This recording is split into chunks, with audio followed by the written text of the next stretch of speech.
We mentioned today in Three Things to Know today about the female Olympic track and field team, Team USA, for the upcoming Paris Olympics, having a little bit of a problem with the uniform that Nike is offering up.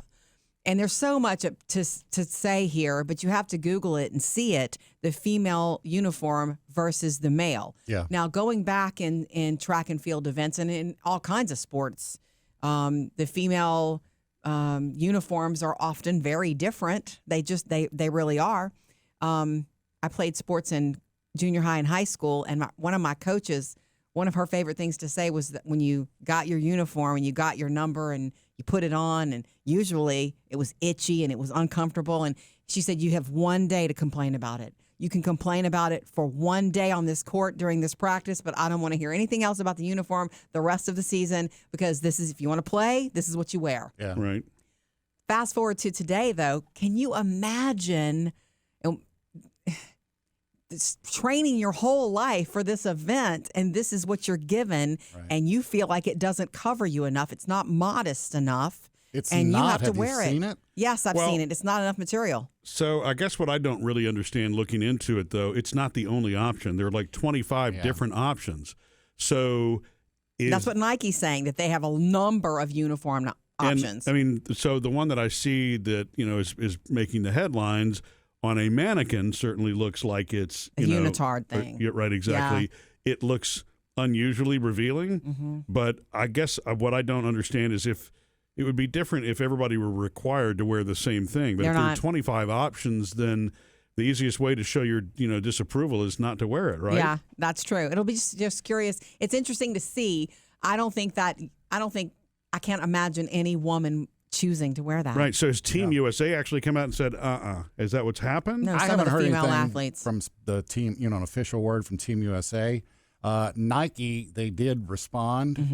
One of their vice president of apparel innovation told CBS that these were made with technology at the Nike Sports Research Lab to help create garments that would allow athletes to perform at their optimum level. Right. And then they later added, when they talked to Reuters, that the female track and field athletes are given the option to wear the unitard in a brief, which is, I guess, the picture we see, yes, or a short style.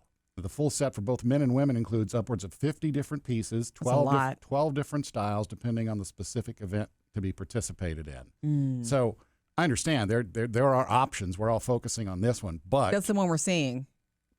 Should that necessarily have been an put option? out there? Yeah. Probably not. Yeah. My goodness. What I can't, read, because, again, this is one of those that was, I don't know, I guess when it hits, you see the same photo everywhere. Right. So is this really is it a headline? Is it a better headline than it is reality? Because if there are 25 choices, right, and Nike says, well, yeah, you can wear something over it, then you can wear something over it. You can wear something over it, and then you go back to the athlete, and it's like, does that hinder your performance? Right. There's so much to an athlete's mindset that what you wear, it shouldn't matter, but it does. It's just like the outfits the swimmers wear. Yes. They are engineered to help them fly through the pool, and this is the same way. They don't want anything that's going to be like in the 70s and 80s. You had the baggy pants. No. They want it to skin tight, so there's basically as little as possible on you. I am so glad that there are 20, did you say 20 or 50 options? I'm so glad 50 different pieces, 12 different styles. I'm so glad that there are that many options, and it's, to me, it brings up the idea. It goes to show you there's always more at play in anything than you think. There's more than meets the eye, because it's not something you ever think of. When you watch the Olympics, do you think, they were given that by Nike or whoever, is providing, and they end up wearing it? It's not what they trained in.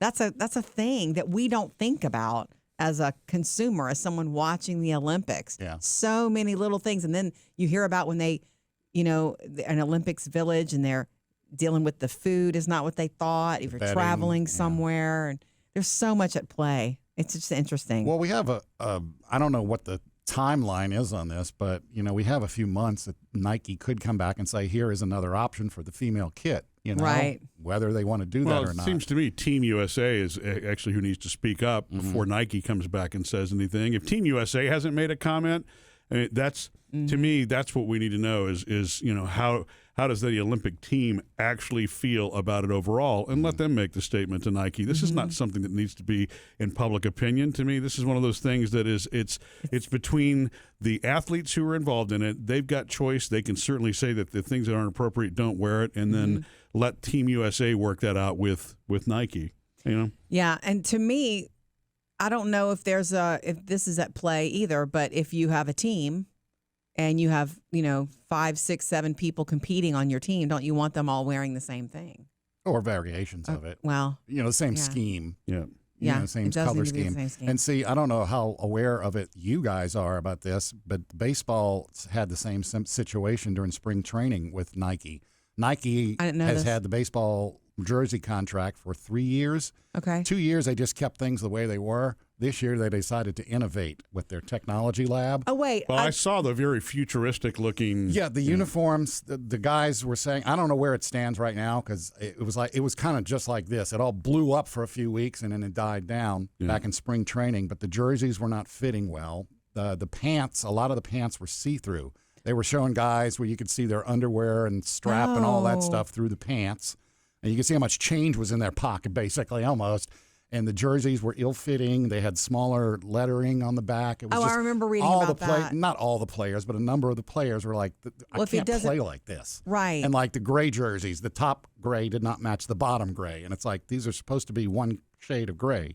Just a bunch of stuff that Nike went through. And like I said, I don't know where it stands now, but I haven't heard anything in a couple months.